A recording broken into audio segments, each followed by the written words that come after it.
Assalamualaikum warahmatullahi wabarakatuh. Selamat pagi dan salam sejahtera.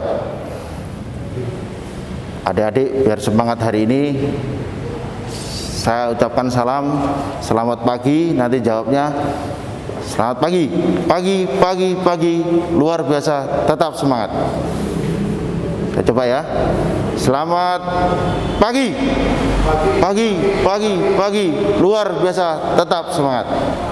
Coba diulang lagi. Selamat pagi, luar biasa, tetap semangat. Terima kasih. Baik, atas permintaan dari sekolah kalian, hari ini dari Koramil Kandangan diminta untuk memberikan materi wawasan kebangsaan. Apa itu wawasan kebangsaan dan bagaimana mensikapinya wawasan kebangsaan nanti akan saya terangkan. Terlebih dahulu saya perkenalkan diri saya. Nama saya Baku Hardi Sudipyo, pangkat Pelda, Kesatuan Koramil 080915 Kandangan, Kodim Kediri. Saya bertempat tinggal di Toyomerto, Desa Wonagung, Kecamatan Kasembon, Kabupaten Malang. Anak 1, ulangi, istri 1, anak 3. Itu mungkin perkenalan singkat saya. Menginjak ke materi hari ini, wawasan kebangsaan. Sebelum menginjak materi wawasan kebangsaan, saya memberikan gambaran sedikit. Mulai berdirinya Budi Utomo sampai dengan hari ini. Pada tahun 1928, Perkumpulan Pemuda mengadakan rapat yang membahas masalah Sumpah Pemuda, yang akhirnya disebut dengan Sumpah Pemuda. Apa itu Sumpah Pemuda? Yang kebulatan tekad para pendiri bangsa kita bahwa kita adalah satu nusa, satu bangsa, dan satu bahasa, yaitu bahasa Indonesia. Apa itu nusa?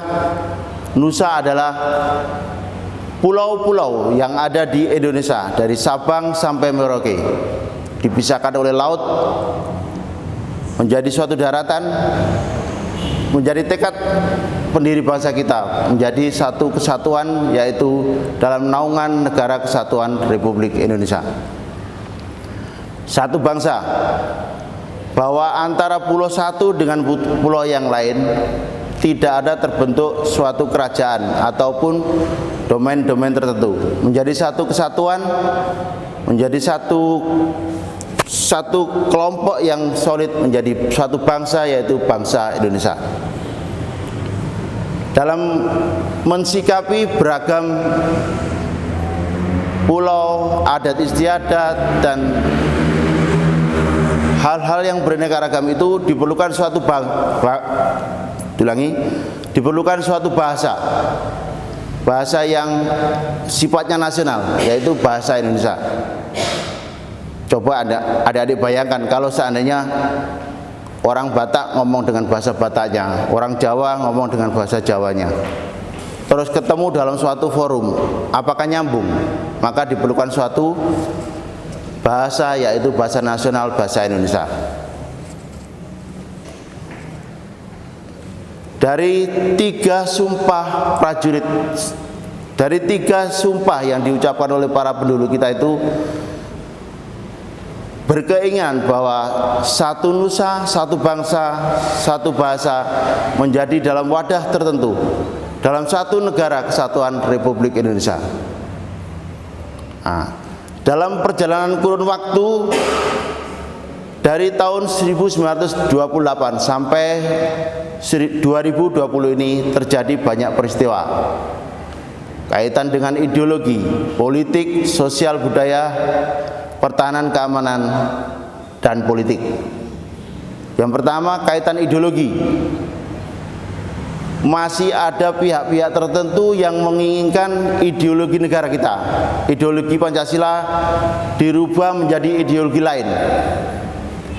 Ini terbukti dengan peristiwa G30 SPKI yang ingin merubah dasar negara ideologi Pancasila, terutama sila pertama ketuhanan yang Maha Esa, dirubah menjadi ideologi komunis. Apa itu ideologi komunis? Ada yang tahu? Ya, ideologi komunis adalah ideologi yang tidak mempercayai adanya Tuhan. Dan ini sangat bertentangan dengan bangsa Indonesia. Dan alhamdulillah pemberontakan G30 PKI oleh TNI Angkatan Darat terutama dapat ditumpas pada 1 Oktober 1965. Dan sampai sekarang PKI menjustis bahwa TNI AD adalah musuh terbesarnya dia. Apapun yang digerakkan oleh dia berusaha untuk melemahkan TNI AD.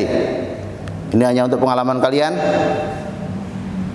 Mengapa setiap pendaftaran kaitan dengan TNI itu harus ada screening yang kita keluarkan dari Koramil, Kodim, Kodam. Nah, itu mengantisipasi kalau ada anak cucunya dari PKI.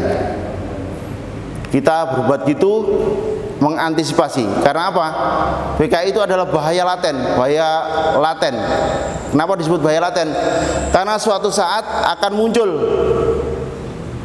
Sekarang di dasar, suatu saat akan muncul di permukaan. Diyakini atau tidak, PKI masih ada. Komunis di Indonesia itu masih ada. Makanya antisipasi dari TNI, terutama TNI Angkatan Darat, benar-benar menekankan kepada personelnya tidak ada yang terlibat PKI. Perekrutan TNI tidak ada yang terlibat PKI. Itu.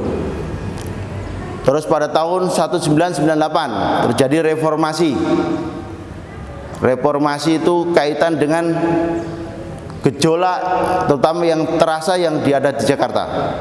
Saya pada waktu itu masih dinas di Tangerang, merasakan benar bagaimana revolusi di DKI Jakarta. Pemerkosaan, pembakaran mal, terus penjarahan berlaku demikian hebatnya. Siapa yang gerakkan? Kita tidak tahu. Alat komunikasi disadap. Alat komunikasi waktu itu belum ada HP. Adanya waktu 98 itu baru pager. Mungkin adik-adik belum kenal. Ada yang sudah kenal pager? Tidak ada, belum kenal. Ya. Terjadinya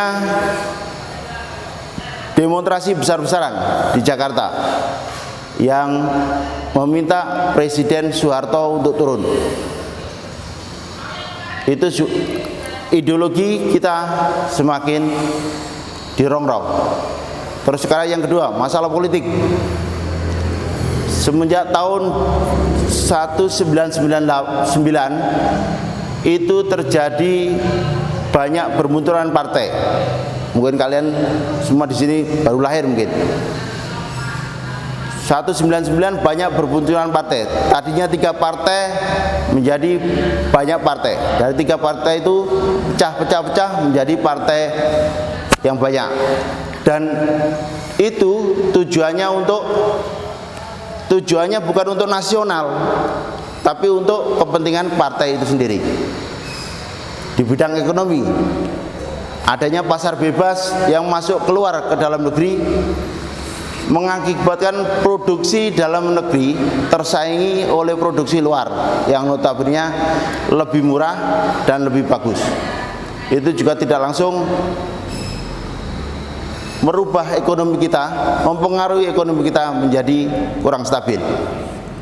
Dalam sosial budaya, kebudayaan Indonesia banyak diklaim oleh negara lain, terutama seperti kebudayaan Reok Ponorogo. Itu banyak diklaim katanya produk dari Malaysia, budaya Malaysia. Itu ideologi, politik, ekonomi, sosial budaya. Pertahanan keamanan kita dengan alutsista yang tertinggal mengakibatkan negara lain mengincar Indonesia. Karena apa? Indonesia kaya raya.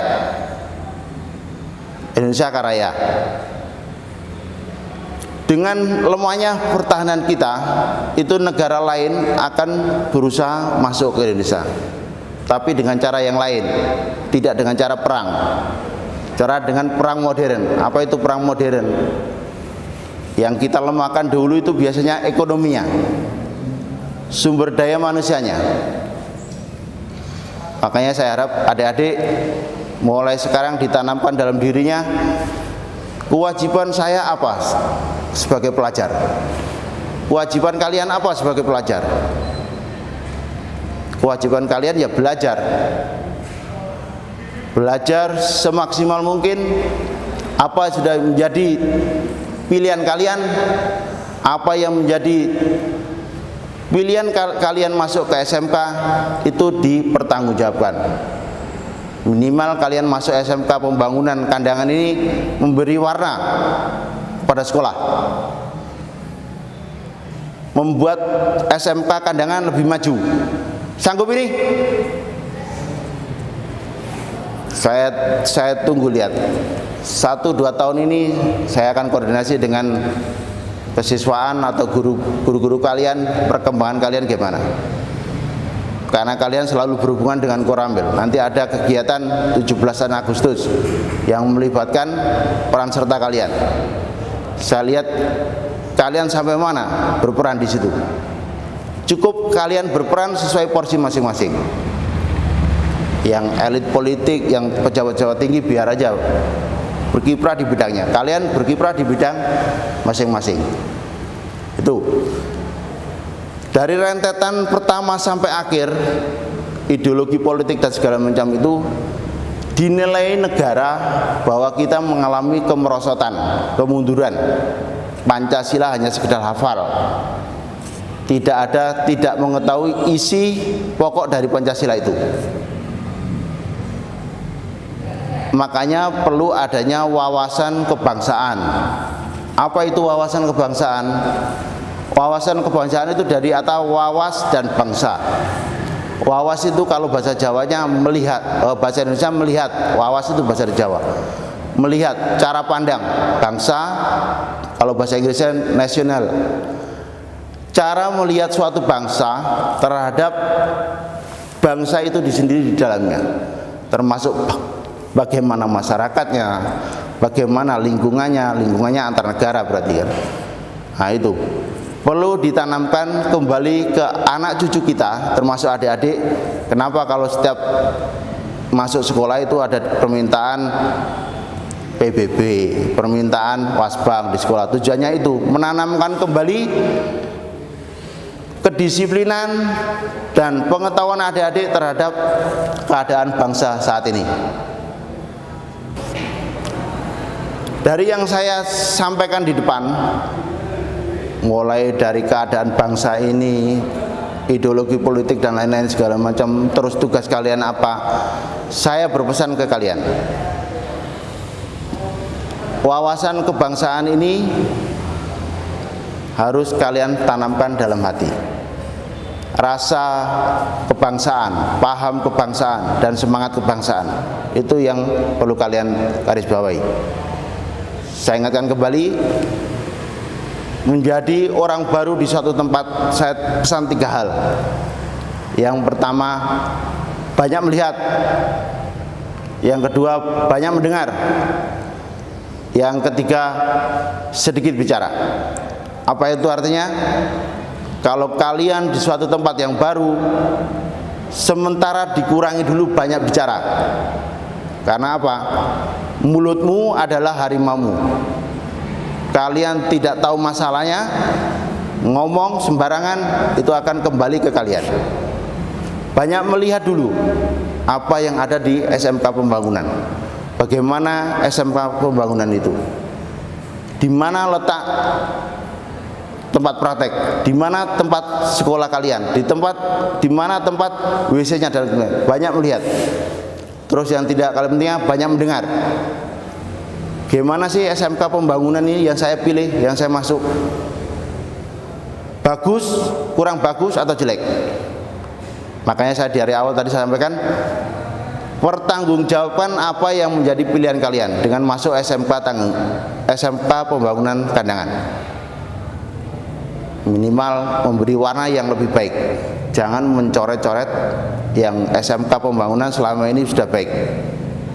Itu banyak melihat, banyak mendengar, sedikit bicara. Sanggup ini?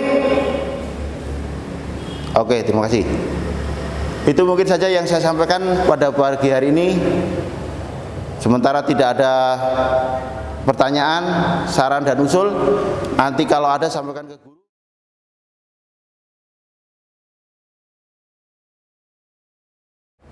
Itu sementara yang saya sampaikan untuk pagi hari ini.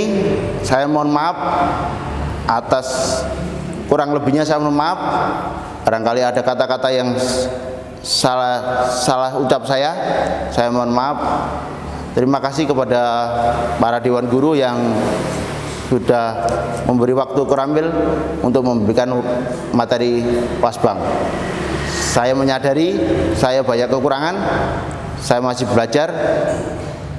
Terima kasih kerjasamanya selama ini. Wassalamualaikum warahmatullahi wabarakatuh.